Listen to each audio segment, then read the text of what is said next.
Ladies and gentlemen, welcome to Graphics Designs. Today I'm thrilled to unveil a new project that dives deep into the realm of UI/UX design. And we are going to be dissecting the popular Audiomack music app, where I will teach you guys how to build a user interface like that, and also explore the intricacies of creating seamless and user-friendly experiences. I've always wondered what the UI/UX designer of Audiomack was thinking as at the time of making his design. So without further ado, let's dive into the preview of this tutorial. And I'm going to start by walking you through my design as always, and also the experiences I created from the music app. Then we shall spend the next few tutorial videos learning how to create awesome designs and experiences like that. As you can see, I have a total of I have a total of 7 artboards. That's 1, 2, 3, 4, 5, 6, 7. That's including the splash screen, and it could be more than that, but I decided to just keep it so small, so we don't end up taking forever to complete this series. I just want to spend, let's say, the next 4 tutorial videos talking about this, then we'll move to another design. Alright, the first thing I'm going to do, I'm just going to play what I have here, and I'm just going to click on this play button over here, and let's look at it together. Alright, so I'm just going to close it because this happened like too fast. I'm going to play it again, and let's preview this. So guys, what do you notice? So did you notice the splash screen? That the time it took, you can see before it's displayed the main page. You can see. Let's do it again. So I'm just going to click, and if you notice the delay, you understand. So cool, right? The next page we have is the welcome to Audiomack page. You can see, and we have a little music ad preview or something like that displays the music of other, just like the popular Audiomack.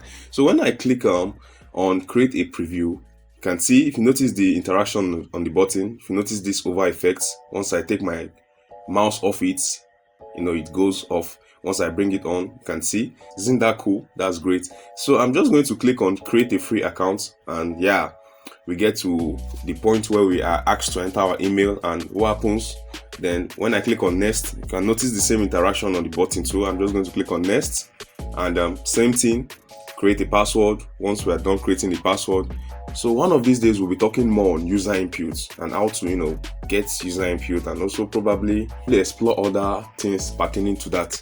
Alright, so I'm just going to click on next, and let's see what's going to happen. Wow, if you look at this, so once I hover my mouse on the button, it brings this beautiful stuff like this. But normally this is supposed to pop up when I'm done completing the password, but because of the technicalities involved, and I decided to just skip that part. So I'm just going to click on next and see what's going to happen. Yeah, so we are at this point where it asks the user of his or her age. So I'm just going to scroll. You can see.